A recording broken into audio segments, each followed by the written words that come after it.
Good Tuesday evening to you all out there and people that look like my hair today. Welcome in to another episode of the Parking Brown Show. I'm Jacob, Mr. Casey Kinnaman, Nick Carnes. We're brought to you as always by our friends over at Homage Apparel. I've got the classic Brownie the Elf. What's really funny is mine looks even more vintage because I wear it and wash it so freaking much. It's even more faded than the vintage look that it has. If you're joining us live on Twitter or you're joining us live on Twitch, thank you so much for spending your time here. Now, moving forward, starting today, we will continue to upload these episodes to YouTube. It'll just be the replay version because we have found in the YouTube algorithm that we can get more views with our videos on YouTube if they're uploaded and not live. So we'll continue to do this thing live on Twitter as well as our Twitch platform so that you can all interact with us if you want to on those platforms live, or you can just watch the show on YouTube. Gentlemen, how are we this evening? Rough day, man. Rough day. I'm glad they've been doing construction right outside my front window here. Oh wow! And they luckily they just stopped pouring a driveway. There's jackhammers. It's a whole thing. My car broke down on the way home from work. Oh man! But it's looking good now with you gentlemen and getting ready to talk about my draft crushes, which I have way too many of. Do you know how hard this was? Yeah, you don't, dude. You know me. To only give 3, it's impossible. Like I did give you guys a very difficult task. I'll try. Hey, no promises. You know what? I'll tell you what. I tweeted this yesterday, but we've got the best record in baseball. Our basketball team is up 2-0. The Monsters are in the Calder Cup. The Cleveland Crunch won the indoor soccer championship, to which I actually found out a friend of mine works for them and is like a part of their organization. And he gave me some insight on that. It's pretty cool. And I am neck deep in draft content. And especially as apparently I am really addicted to dynasty football. I can't get enough. You have dynasty fantasy football. So it's like, I'm like learning about these prospects on two fronts and my brain is, I swear to God, I slept for like an hour and a half this afternoon after work. And I dreamt about Jonathan Brooks. And I woke up thinking about him. And I had a dream about Jonathan Brooks. I'm learning about all these guys and I can't help it. So that's where I'm at. I'm fresh back from a little weekend Louisville trip. If you've never been, I'd highly suggest it. That's all I know. Hold on. Okay. I'm trying to send you guys a private message. There you go. Oh, there we go. Read that. Just so you know. All right. Yeah. So thanks to you crazy people out there, I've got this half a gallon of chocolate milk that I will be consuming on this show in about 20-ish minutes. I'll start probably about 20 minutes, and I'm going to try to put it down in 30-ish minutes. We'll see how that goes. But we don't know. If you are ever so kind, you want to know how to do this, just I set a goal for you guys to get 10 subs to our Twitch channel. You did it.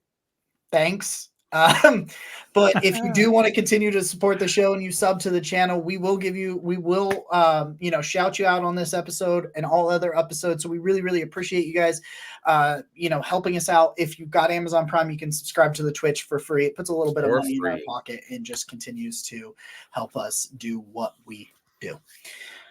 Draft crushes. Okay. That is what this is. We have this, our guys, I guess, is kind of what I've deemed this episode's sort of what to, I guess is just kind of how I wanted to characterize it. And so here we are. Time to talk about draft guides. You know, this is hard. And I was thinking about this. I always think about my opening monologue as we get into the nitty and gritty of these episodes. And I look at it and I say, all right, what am I going to, when we do a thing like this with 3 of us, everything's got to be multiplied by 3, right? So it's like, how many what's the number we can do in an hour, right? Like 8, 9 people probably if we get, because I know both of your guys' lists.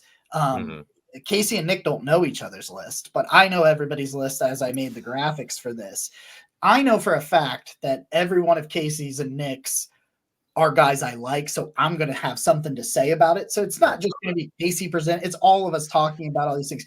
So in the end, I was like, we could do 9, so like 3. We get 3 apiece. That's probably where we have to be, and that's just not enough. Like, it's just not enough. So we'll see. I've got graphics for the 9 that were picked, but there's a really good chance we go deeper than that. So the order tonight will be Casey, myself, Nick. Okay. That was the order I have these set up. In a way, it's kind of a blessing that the Browns don't have higher picks because, man, like if I could trumpet some of the goodness of guys like Xavier Worthy, I'm sure you guys have opinions on like AD Mitchell, sticking Brian there in Thomas. Texas, right? There's so many other prospects that are up there that just like the Browns really don't have a reasonable chance of getting. So it at least gives us a slightly bit of a smaller pool to pick from. He's gonna hurl on camera, right? Oh, I hope not. Or can you imagine if we could talk about smell like Bigfoot. Oh boy. Like what if we could talk about Rome Odunze or Malik Neighbors or something crazy like that? Or if we got to talk about Brock Bowers. And we get to talk about him Thursday night live on Twitch and Twitter as we stream the first round of the NFL draft. Damn straight. And then on Friday, second and third round, and every sub during that stream forces Nick Carnes to eat another ghost pepper chip. It's going to be a spicy affair. And we got so many other really stupid things. Somebody Casey put out about the milk thing that I was doing and brought up how I'm better than this. He said that I'm better than this. Stop giving stupidity attention. I'm here to tell you, no, I'm not. I am not better than this, and we will continue to have fun because I'm telling you, man, it's just fun. I enjoy talking sports, but finding ways to laugh and enjoy ourselves while we do it. It's just fun. It's a fun little hour plus of my week. So without further ado, it's been 8 minutes. We haven't talked about Dick. So let's do it. We're going to start draft crushes. Let's work our way through this list. Casey is up first with Renardo Green. Ooh. I have some measurables and some stat grades with some other players. I have stats up here, but Renardo Green, 6 foot, 213 pounds, had a 90 PFF grade in man coverage, a 61 in run defense, which for a corner, especially of his size, I think it's pretty good. And found a way to have 3 touchdowns, which is just interesting from a player like that. So the floor is yours, Casey. All right. Well, first off, this is completely unfair. A, I'm terrible at following directions. I'm the worst. B, I cannot remember a team that I've been in on so many players as I am Florida State this year. For whatever reason, dude, we're talking Trey Benson, my man Renardo Green, obviously Keon Coleman, Johnny Wilson, you know what I mean? Jaheim Bell. I am in on a lot of these dudes. But if I had to pick one to champion, to trumpet, to say, if my team could land any of these players, give me this dude. Okay. Renardo Green. What do you need to know about him? Feisty man, press man corner. I mean, really gets after it. Hyper competitive. I've seen him go up against the best of the best in this draft. Mm-hmm. I've seen him wash Malik Neighbors out of a game. One thing I was going to tell you is you told me something about watching Jamari thrash. That's the first thing with Renardo Green that I remember you talking about. Is I was trying to watch a wide receiver and I couldn't stop watching Renardo Green. Facts. I mean, that's how I stumbled upon him, and I just fell in love, man. I watch everything through the lens of the Browns and how they handle. And you look at the guys they have that play press man. This is that mold. This is that dude. His physicality in the run game is bananas for his size. I mean, he doesn't just come up and support. He comes up and annihilates. I couldn't be more in love. Unfortunately, when I first started this draft cycle, when I was trumpeting him, he was a 5th rounder. Yeah. I'd say he's so. going to go in day 2 now. I think He's going to go in day 2 now. So 85, find a way, snag Renardo Green. You have another dude in the pipeline, and he within. This is the way I feel about Renardo Green, and it's the same way I feel about Martin Emerson now. Not during the draft cycle because that caught me by surprise. Now, when you see redrafts of the 22 draft, Martin Emerson's now a first rounder in the redrafts. Mm-hmm. I think Renardo Green's going to be that dude that we're going to say, how the hell did he fall to the third? The dude is just a player. It's his tenacity. It's the attitude that he goes about his business. It's the way he steps up to competition. Are there things he needs to clean up? Of course. But at the end of the day, man, if I had to pick one corner to champion in this draft that's going to be in the Browns range, it's Renardo Green. Keep the factory rolling, man. If there's one thing, you know what? I feel like we're getting to that point where when the Browns draft a corner, you're just like, yep, there's a guy that's going to be a good one. I would love to get to that point of stature and reputation because Andrew Berry's certainly got a knack for it. To your point, Nick, what I want to do is get to the point where I'm identifying the guys they're going to take because I've missed so far. I've not been on it ahead of time. So that's what I was watching this all the film with this year is who would they be in on? What characteristics do they value? What type of attitude, what fits what Jim Schwartz wants to do on the back end? And that's what led me to this young man right here. And something else. You know what? Only one glass only takes that much out of the carton. You're in for a long show there, Jacob. At least it's chocolate. You know what? So, okay, so I have a couple feelings here because, on one hand, I see it's chocolate, right? And so that's good, right? Because who doesn't like chocolate? But you do run the risk of ruining chocolate milk for yourself. So I would like to, I'm just saying, a word of caution. Oh, we're far past that. Just one thought on the corner room. It's like, okay, so if you just continuously are identifying these guys, there is an NFL shortage on corners across the league. And I know nobody wants to trade guys, but it's no secret that Greg Newsome's name has been floated out there.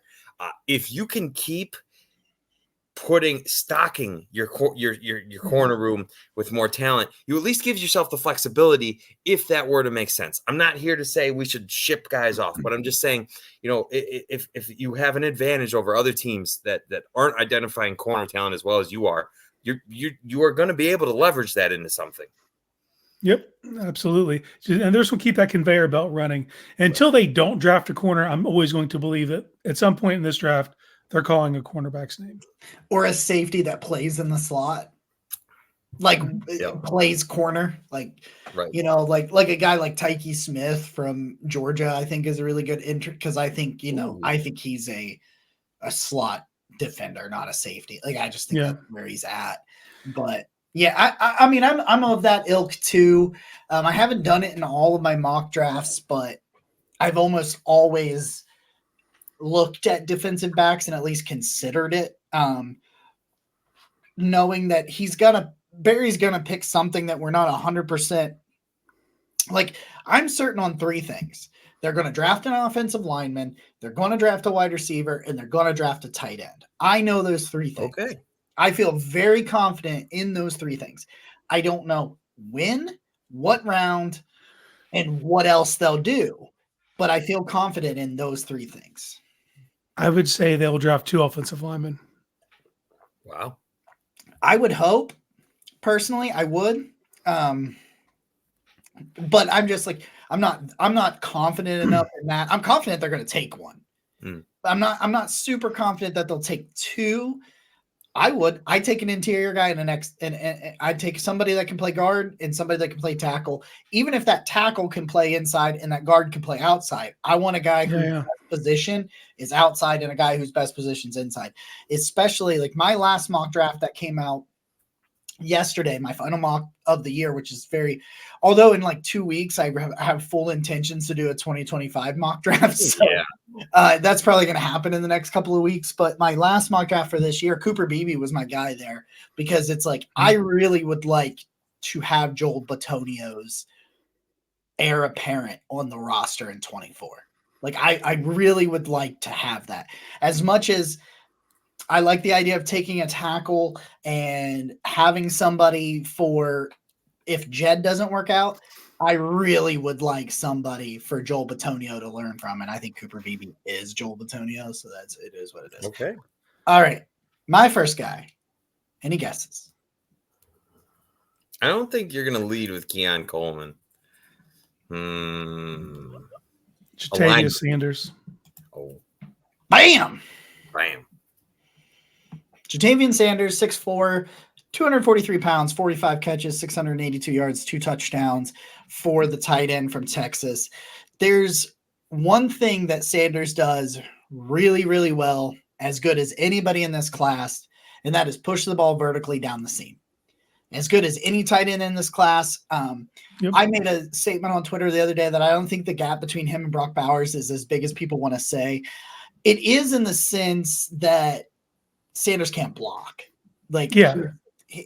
But in the receiving game? That exactly. And that's what marginal. I should have probably clarified, but that was kind of my point is Brock Bowers better? Yes, absolutely. But I don't think there's this massive gap when you talk about receiving weapons. And with Jatavian Sanders in that situation, I just think about the way this offense would be constructed if you put him in there. I'm going to get really sluggish towards the end of the year, probably. That might not even be the milk. That just may be me being like, it's 8:30 on a Tuesday and I'm tired. I don't like, but anyway, I just think you got on the outside in this scenario, and this is without knowing who else they would draft potentially if they did draft Jatavian Sanders. You've got Amari Cooper doing what he does. Jerry Jeudy will help them push the ball vertically a little bit more speed at the position. I think a healthy quarterback situation and Elijah Moore looks better. David Njoku does what he does. And then you just sneak a dude that's deadly down the seam. Just sneak that guy in there. And when Nick Chubb's back, I think Jatavian Sanders steps, they don't have a tight end behind. I still like Jordan Akins, but after last year, I'm not putting any stock in what he can do. I think he can bounce back, but after last year, it was really bad. So I'm not going to, go out on a limb over that sort of thing. But I just think you then come into this position where we said this with Baker Mayfield a couple of years ago, when you finally got him weapons, you were just like, well, Baker doesn't have an excuse anymore. He's got the weapons. Well, Deshaun doesn't have an excuse anymore, even without Jatavian Sanders. But when you put it there, you get these 2 really good red zone vertical tight ends, one of which just knows how to slip down the seam and push it vertically at nearly 250 pounds. And if you think you're going to out physical Sanders, you're just not. I just think he's a fantastic receiver. And if he has the tools to become an all-around tight end, and Cleveland would be a great spot for him because he comes in as the number 2 and probably passing option 6, passing option 7 if he comes to Cleveland. I feel like, too, there's going to be teams that say, okay, well, Jatavian's not going to block for us, especially early on, right? Like maybe that's something that can come along. But it's something where maybe a dude that offers a type of receiving ability, but because he doesn't have the blocking up right there, he could fall to you or could end up in your lap to where you're like, yeah, this makes sense for us to take Jatavian because we've already got David Njoku. And some people think he could fall to the 3rd. I don't see it, okay, but I've seen a lot of boards say that. I was doing a mock on the Pro Football Network mock simulator. Had him there at pick 94 because I traded back. They had him there at pick 94, still on the board. And hey, cool God, yeah. If that were to say you take one of these tackles or something in the 2nd, and then he's there at 85. Oh. I feel like I'll be all hot and bothered on this stream Friday night. You won't want to miss it.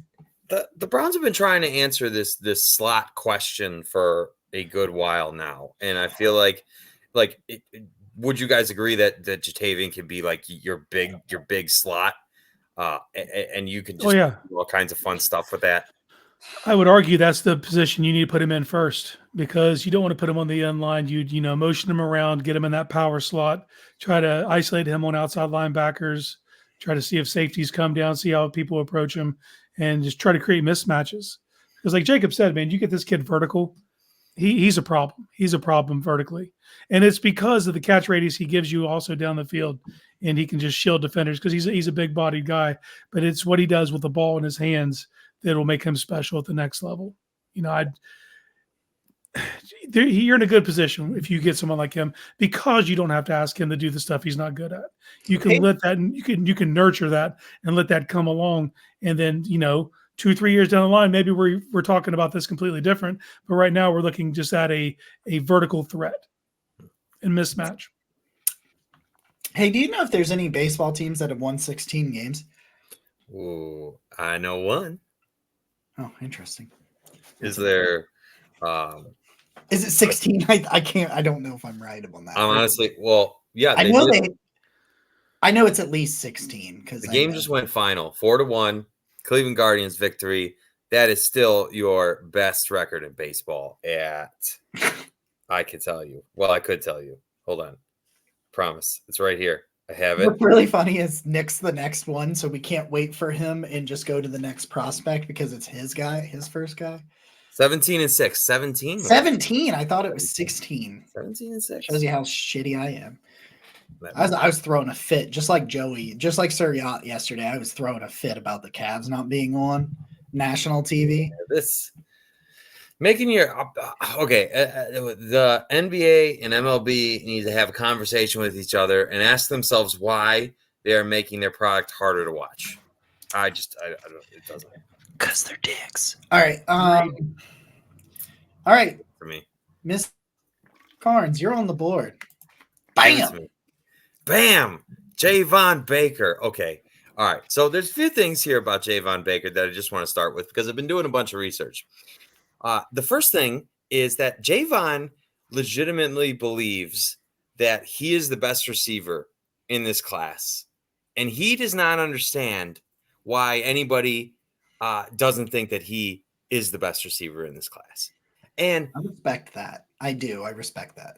Right. And so I get it, right? You look at it and you say, hey, there's Marvin Harrison Jr. and there's Rome Odunze and there's Malik Neighbors and on and on. But when I look at Javon Baker, I see a guy that mentality is so apparent in his on the field play. Like I think of him blowing the Oklahoma sideline a kiss as he's taking a house call to there, which I mean, they didn't win that game, but they could have won that game. But my point is Javon Baker plays with an edge on the field. He just constantly, it reminds me of like when the Browns traded for Elijah Moore, I looked at that and I said, hey, this guy's really got some grit, some dog in him. Right. And it's like Javon Baker just takes that and just turns it up to 100. It looks like he plays like he 100% believes he is the best player on the field. And I just watch him. There's all kinds of stats about him that are awesome. And I have a couple of them. He has the best success rate against press of any wide receiver in the class not named Rome Odunze. He is he's on a very exclusive list of receivers that have averaged over 17.5 yards per reception and over 0.10 first downs per route run. Okay, so of wide receiver prospects that have accomplished this, you have Jamar Chase, CeeDee Lamb, T. Higgins, Jalen Waddle, Marvin Mims, and Javon Baker. This dude, he just produces. I look on the field and he is constantly, he wins these 50-50 balls. He doesn't look like a guy that's going to win all of these 50-50 balls, at least not to me. He doesn't he's seem not like huge. He's only 6'1", 210. Like he's not. But that's my thing is he plays bigger than his size. Way bigger. That's right. the first thing that pops off the film. Yeah. Yeah. And he has some razzle dazzle after the catch. He's able to make these house calls.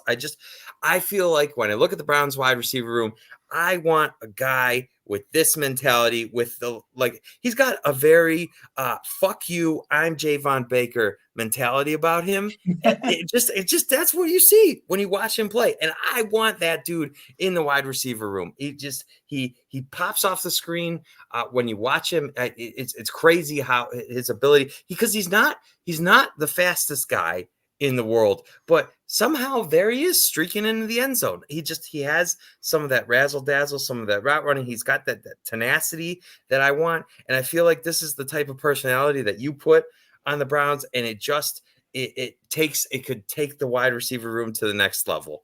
And I feel like as you're looking at the Browns and the wide receiver future, I have really high hopes for Jerry Jeudy. But I also feel like Javon Baker could be a guy that will push others around him. And that might be an element that maybe the wide receiver room doesn't have as much right now. Because Amari's like that quiet leadership type of guy. Maybe the wide receiver room needs a little push. I feel like Javon Baker makes so much. I will celebrate. I'll just tell you, I will celebrate if the Browns draft Javon Baker. For me, Baker... And I've seen some people that don't align necessarily with my evaluation of him, but I think he might be one of the best route runners in this class.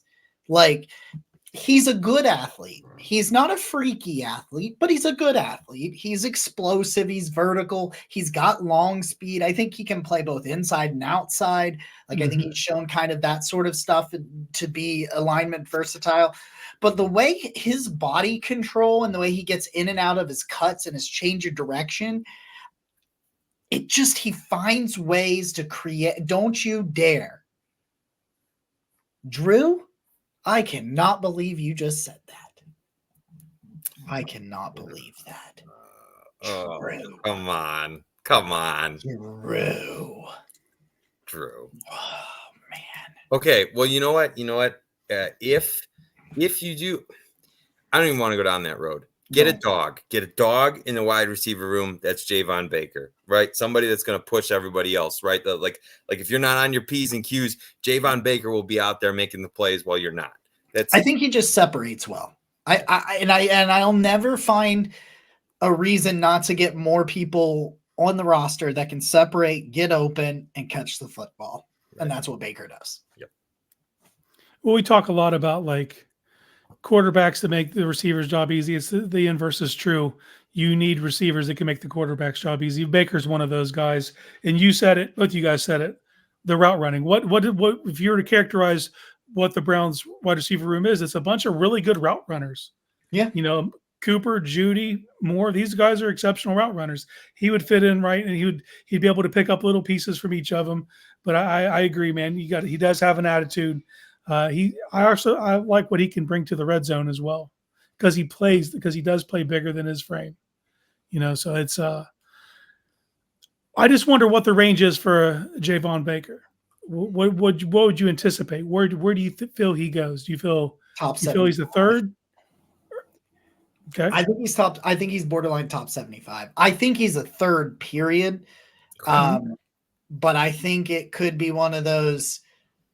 He needs to slide a little bit for the Browns in my mind, because I think 54 is too rich. Now, like, say you trade back to like 65 or something. I don't think that's too high for him. I really don't. But he's like my second guy I'll get to in just a few minutes, where I'm very not sure how he makes his way into Cleveland unless he slides a little bit, or they go up for him, or they pick him extra early. Because I have the same feeling about my next guy. But like, I think he's a top 75 talent.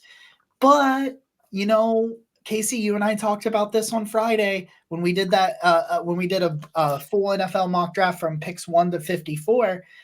You could get some wide receivers falling into your lap because teams are betting on the depth of this class and not taking some guys as early as their talent dictates. And I know we're in peak silly season, but there's like all kinds of talk about teams reaching on quarterbacks and like that kind of thing. And it's like, that's music to my ears, because every team that gives into that type of need drafting is another chance for one of these guys to fall in your lap. I like Josh's he's draft Renardo Green and trade Greg Newsome for a chance at Baker. Yeah, I know. Mitch wants an OBJ return. I think he's just trying to get a rise out of people in the comments. Oh boy. Listen, you need to find somebody in this life that loves you the way Josh loves Malachi Corley. I respect it. I do too. I'm just saying. Like that also has the dog in him. Oh God, yeah. If you're looking for a dude that has the dog in him, come on. All right, Casey, you're up. Are you ready? Are you ready for this, Casey? Let's roll. Fuck, where's my button? There it is. There's your button. Ooh. Okay, here we go. When I look at this running back class, Trey Benson's who I think Brooks could overall be the most talented. Is he the most talented right now? No, he's coming off an injury, so I think Benson's probably the most ready to go out the box right now. But I think the difference between Benson and Lloyd's narrow, and it's going to be a bigger gap in draft than what the actual talent is. I think Benson's probably mid-second to early third for sure coming off that board. Marshon Lloyd's going to be teetering near the end of 3, beginning of 4. This dude's explosion, he has the long speed, but what really impresses me, honestly, and this is straight nerd shit, dude. He gives you everything in the running game. He gives you vision, explosivity. He's laterally ridiculous. Get this dude in the passing game, and it's not just what he can do with the ball in his hands. This dude in pass pro, he might be the best pass pro back. At 5'9", 210. Can you that's the insane, again, you talked about it with Baker. This guy plays much bigger than that. Mm-hmm. Yeah. And I'll say this, man, when you're playing with the consensus number 1 overall quarterback who's thrown to 2 guys who's going to be drafted, the running game was an afterthought. Kid averaged 7.1 a carry this year, super quietly. But his stop-start ability, his ability to – we see this out of Chubb all the time, where you're slow to the hole and punch. He's got that. He has that instinctively. I've been following him since his days at South Carolina. MarShawn Lloyd, man, he's if you were to tell me take odds on one rookie running back to crack, 1,000 yards as a rookie, if he reigns in the right opportunity, this kid can do it for sure. Go ahead. I was just gonna say I've never had this much liquid chocolate in my stomach at one time. So how's that going over there for you? Oh God. Just a out there, it's not getting finished in the next 10 minutes. I will power through this, but I'm failing this challenge. I will continue to fight through this for you guys because you accomplished what you accomplished. Right. Just remember, we love you. Sub to the channel. Sub to the Twitch. No ads for you and helping some guys chase the dreams. Sorry, was that it? Casey, did you have any more on him? Well, I was just going to say, man, the way that this has played out over this draft cycle, like I said earlier, I think Brooks is maybe the most overall, had the biggest ceiling overall, not in the short term. I like Benson a lot. Marshon's moved up. He's passed Jalen Wright, in my opinion. I think he's my running back 2 on my board for the Browns. I mean, you look at it and you're like 800 yards, 100 carries. Okay. You're not, you did not have the opportunity to showcase what you could be in that Lincoln Riley, pass happy, Caleb Williams, which they did the right thing. I forgot Caleb Williams. Yeah, no, yeah. I'm not mad at him for it. It's he probably should have stayed where he was at if he wanted more opportunities in that regard. But he went for a bigger NIL out to LA. I get all that. But I still think at the end of the day, man, if he slides to day 3, some team's getting a steal, man. He's a stud. There's just these rumblings, man, and I don't know how much of it is silly season or anything of that nature, but there's just these rumblings that, maybe they move on from Jerome Ford. Yeah. There's a couple running backs in this draft that it makes sense to me, though. You wouldn't let a Jerome Ford stop you from adding a Trey Benson. You know what I mean? Or even Marshon Lloyd. I think I would trade Marshon Lloyd for for Jerome Ford, but it's at what point in the draft would I do that? Because I don't want to. I don't want to use my third. I don't. I don't want to use my third to do that. Well, but you said earlier that you feel confident in one thing. You want me to tell you something I feel confident in? We are going to have a 4th round pick. Do we have one today? Yeah. No, we will. And if we do, this is my target. Well, you know something else that's nice when you look at the running back prospects. It's like, Trey Benson's a year removed from a pretty significant injury. Jonathan Brooks is still recovering from his torn ACL, right? It's like Marshon Lloyd. You look at him and you say, hey, there's not he didn't have a ton of wear and tear with 115 carries last year. So maybe that's the he had like 100 carries the year before too. So right. Like he's had less than 250 carries like in 2 years. Not that it means a ton, but Daniel Jeremiah moved Marshon to his number 1 running back. Really? Okay. He doesn't just do that willy-nilly. It makes a lot of sense too, because you look at how he was used and you say, okay, like Marshon, if you come to Cleveland and you can average, like, obviously these are college numbers, I get that, but like if you can average 4.8, 5 yards a carry and we just give you like 100 carries or whatever, like that's perfect for what the you could do at the Browns, like, and you can keep the wear and tear off, keep the running back room spread. I like it, Casey. I like it. Oh, all right. Well, before I go into a rally, Jacob, you got this. Yeah, we're more than halfway. I believe in you, even if you don't believe in yourself. Do you have a garbage can or something to puke in if you need to? There's a bathroom over there. 5 out of 5. Gray. What? That bathroom, it's a 5-star bathroom. Yeah, it is. You've used that bathroom. Yeah. Cedric Gray, man, that's where it's at. For me, I can't quit Cedric Gray. I can't quit moving him up my board. Like, no matter what I try. The linebacker from North Carolina, 6'2", 235 pounds, 121 tackles last year, 11 tackles for loss, 5 sacks. I get it. He's missed like 45 tackles the last 3 years. He's also made like 380 tackles during that time. He's explosive. He's athletic. He's rangy. I think he's better as a coverage linebacker than he is as a run defender. I think he's a good run defender, but I think he's a really good coverage guy. And I just think when you pair him with Jeremiah Owusu-Koramoah, that's where it gets exciting. Like, don't get me wrong, I love Cedric Gray, but I really love the idea of pairing him with JOK. That's when I moved Gray up my board even more, is thinking about him coming to Cleveland. I might not like him as much in some other situations. I think out the gate, he could be a tremendous special teamers as well. And you've got to have that. You've got to have special teams. We saw what good special teams could do for you last year because they were, I thought, one of the most improved special teams. I think they were probably top half of the league in special teams after having been very low the previous 3 years with Stefanski with Prefer. What? Oh, yeah, I got you. I see what he's saying. I'm sorry. I was half reading Josh's comment and like talking at the same time because I wasn't sure what he's talking about. I love betting on athletes. You can sign proven guys that do the dirty work.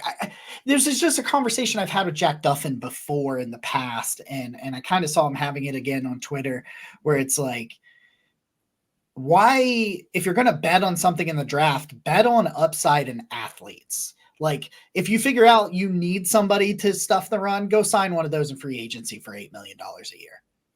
Like go get Jordan Hicks. Do what you did. And then go bet on an athlete like Cedric Gray. Bet on an athlete like Devin Bush. And just put guys out there where it's like, hey, if they realize it, they're going to be really, really good. And you could fill veterans in between in free agency to make it work. If you can get Cedric Gray to clean up his tackling, think about this, like almost 400 tackles. If you cut his missed tackles in half, just in half, He has over 400 tackles the last 3 years. Wow. He's around the football. He finds a way to get to the football.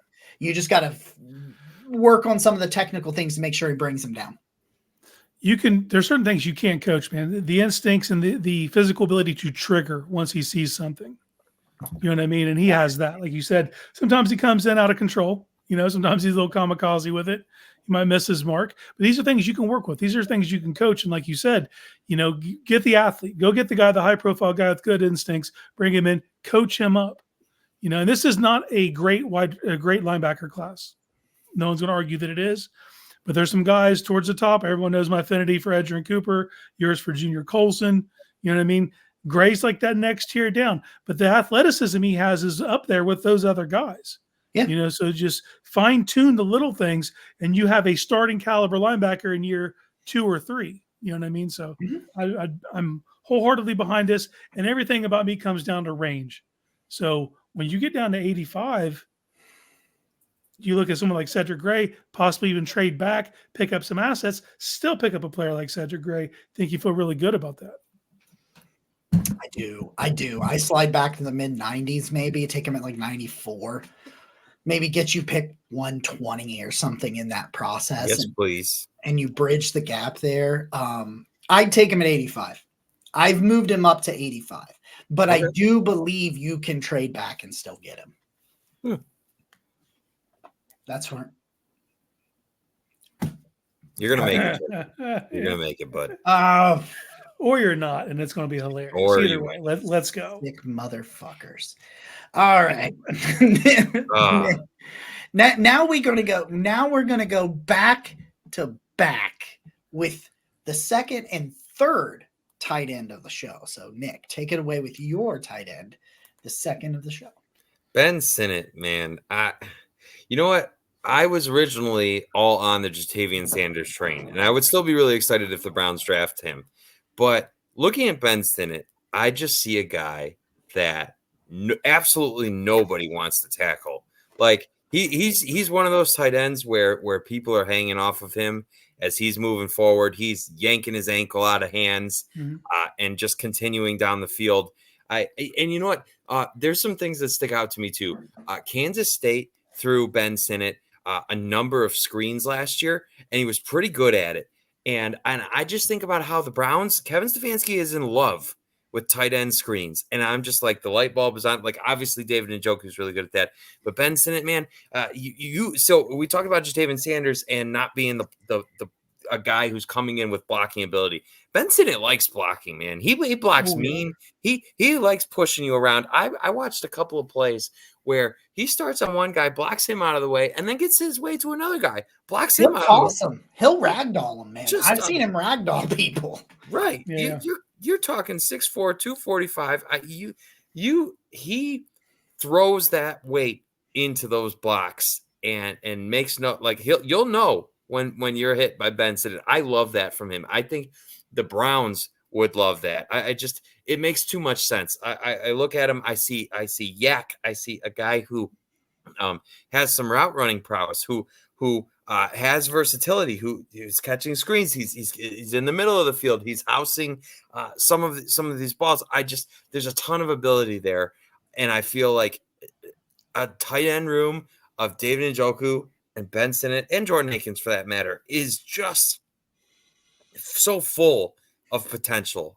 Ben Sinnott to me is not someone that I saw originally, and also some of my favorite stuff is that you see the snow highlights. He loves that. I just think it's fun. It's fun for because we're gonna get the snow in Cleveland. It's like Sinnott just looks like a guy that I could see in a Browns uniform. There's just that he's got great hands. I see him making catches over guys that are certainly not easy catches. And you look at it, you're like, should a tight end be catching the ball like that? Should a guy? Because Sinnott and Jaavan Sanders have similar measurables, height and weight wise, but they're just built so differently. Sinnott's just this thick guy that is just you look at these little defensive backs. It's such a different view from like Jatavian's going to break away from you. He's going to be vertically gone. Sinnott's not that guy, but he is a guy that nobody wants to tackle. That is a problem, and that I love how Kansas State used him and showed variety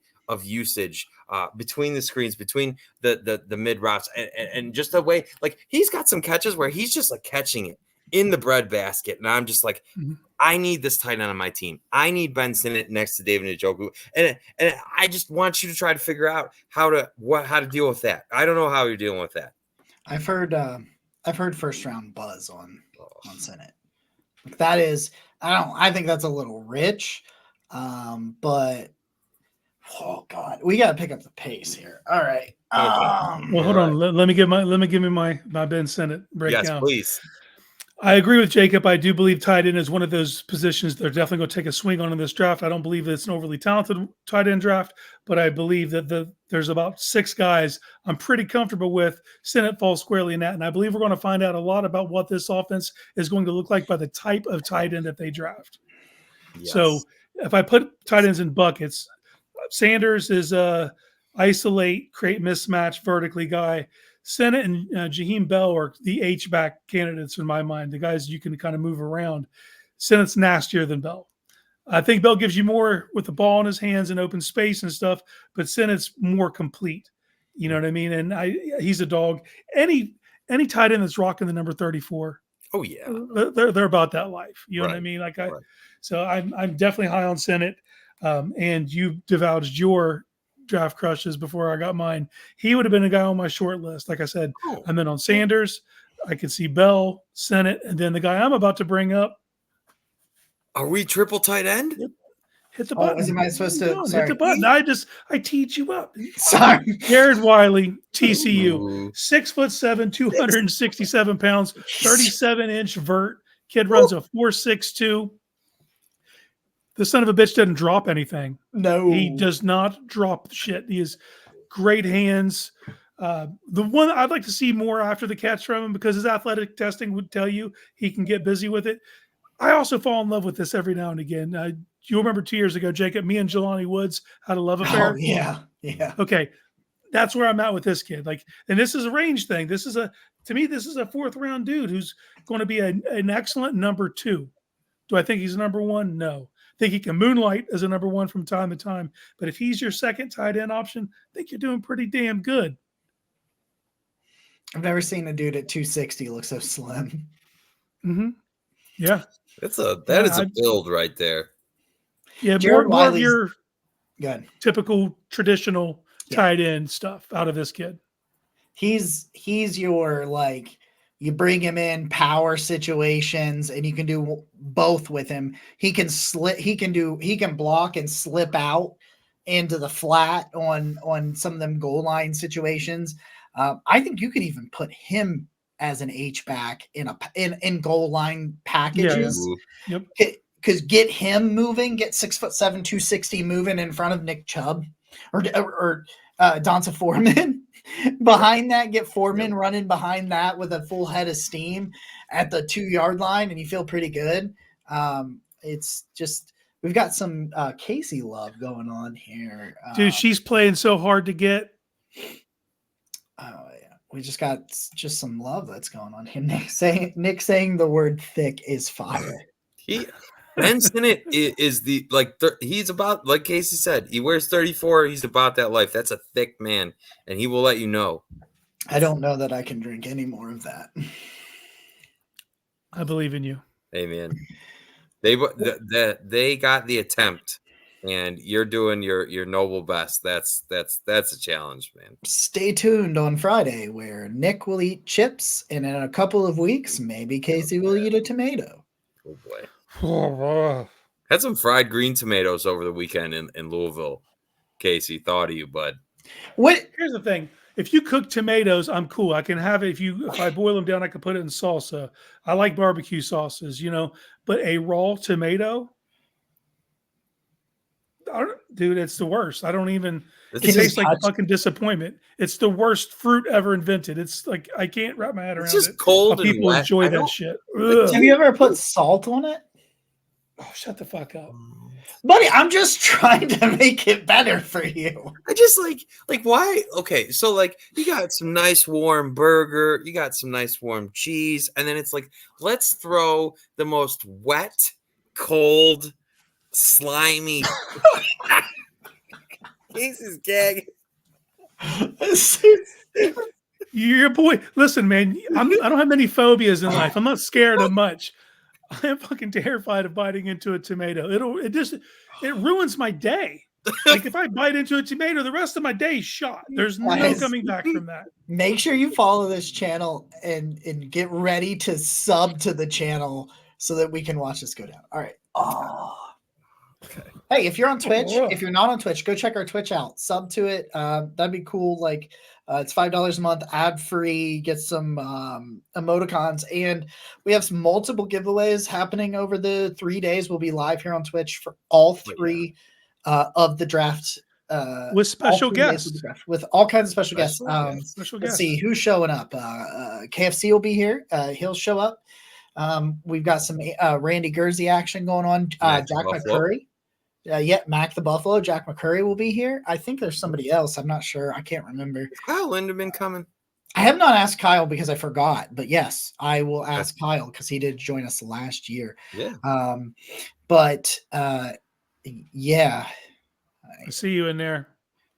Recruit for the show. We'll see. My last guy. I can't quit him. I can't get through an episode. I wouldn't ask you to. I would not ask you to. Why would you? The big man, Curran Amagaji, the tackle from Yale, 6'5", 320 pounds. Casey and I had this conversation. It's really interesting that his run blocking grade's higher than his pass blocking grade, because I would have just surely on film, I would have flipped it. And I would have thought, hey, he's an 87 run blocker and a 79 pass blocker. Or I'm sorry, the other way around, an 87 pass blocker and a 79 run blocker. But it's the other way around. And I mean, at 6'5", 320, he should be a good run blocker. I think he's got really good feet. I think it's athleticism. He only played 4 games this year. I really, really wish I could have seen him at the Senior Bowl.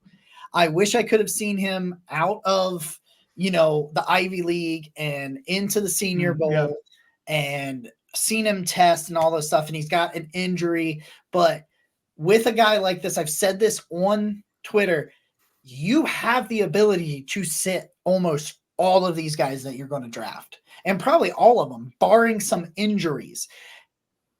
Amagaji, some people say he's a guard. I don't think he's a guard. Well, here, 36-inch arms. Like what? I don't get the want to push him inside. You got to show me he can't play tackle before I just guess that he can't play tackle. Right, and maybe he ends up your left guard of the future. I don't know, but one thing I do know is he has all of the traits to play offensive line in the NFL. He's just going to take some time. He's raw, but he's got the athleticism, the footwork. He's got to work on his hands. Like sometimes I think he lets people get into his body a little bit too much, and that's where he finds some of the issues with run blocking, in my opinion, when those pass, and even with the pass blocking, I think he can get vertical in and out of his sets really quickly. But for a dude that has 36-inch arms, you wouldn't think they're quite as long, because I think sometimes he does not fully extend. Doesn't utilize them. Yeah, he doesn't utilize them. Sometimes I have issues with the way he plays with his leverage. But my goodness, if I was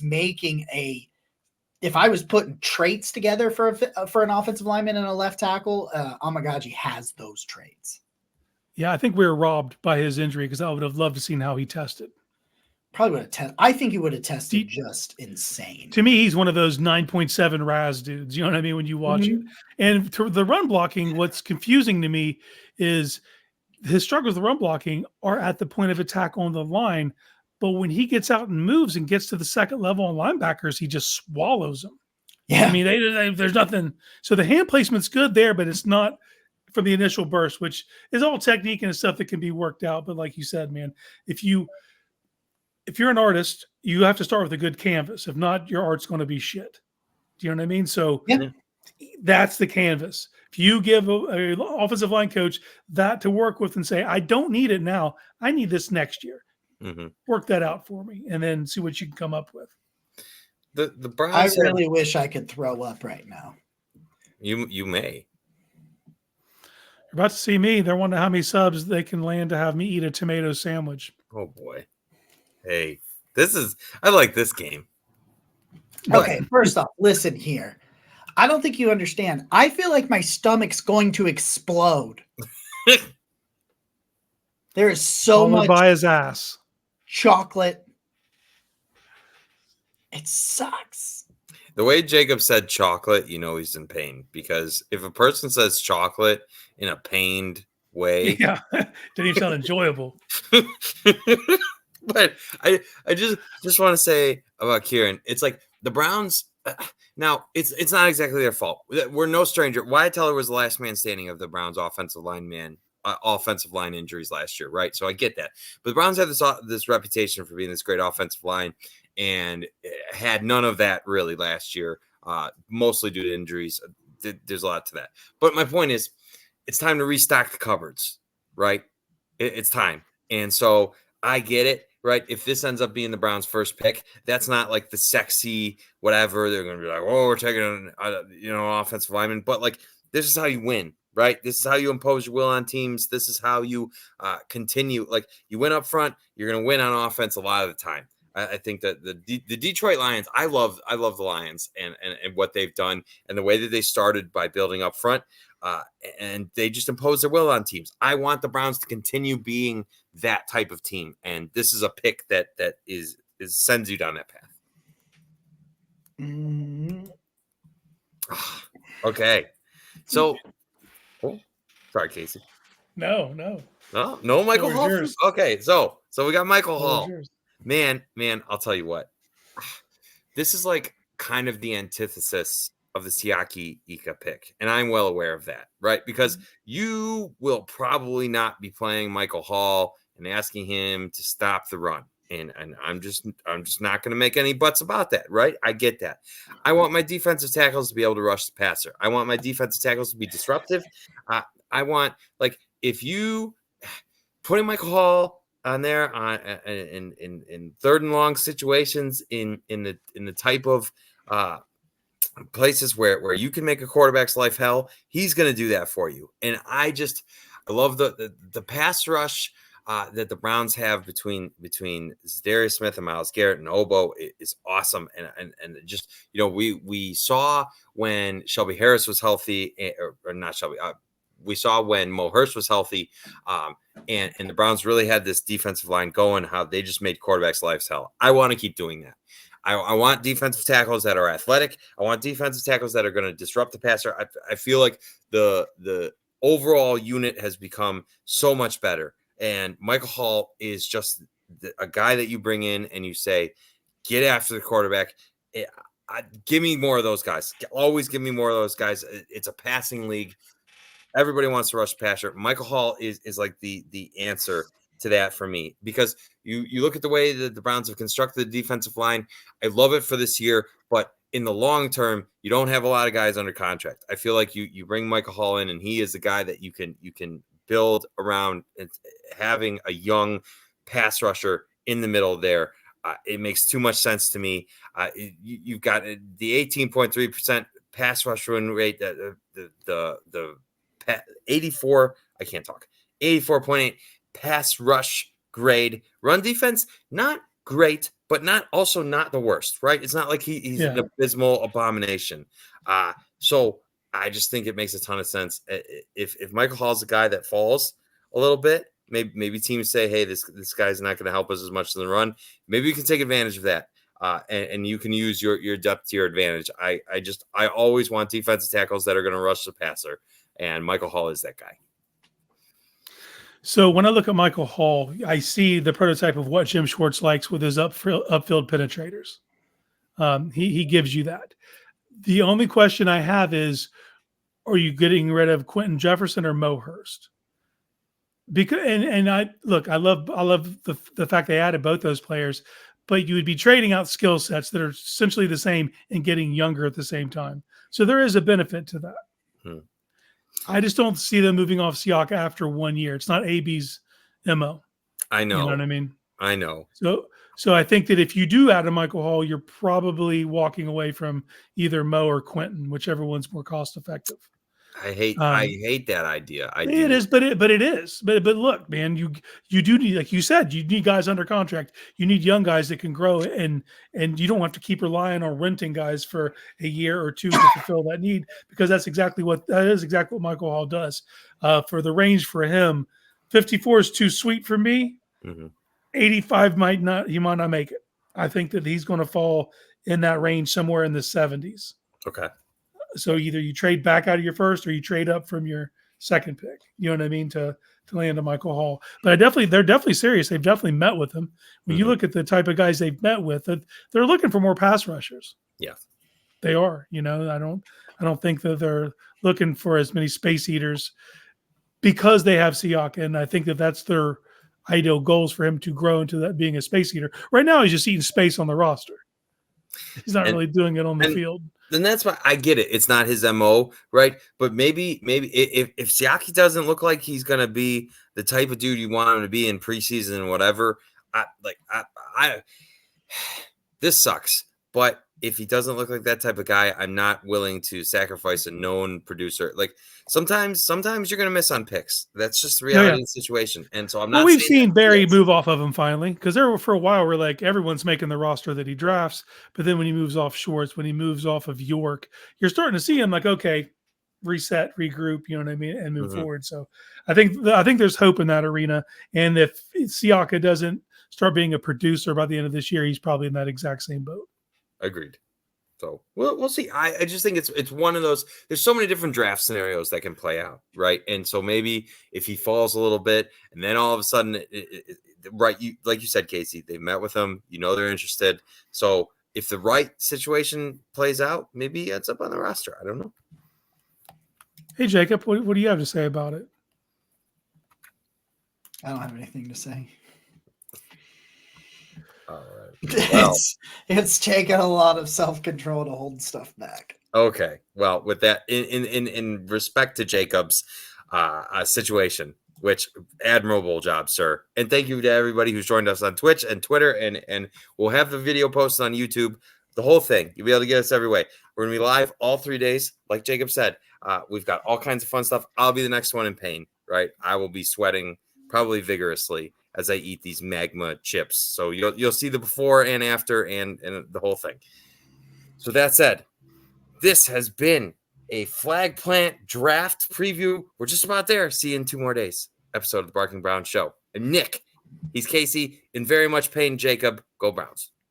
Josh, get to 30 subs and I'll eat a tomato. There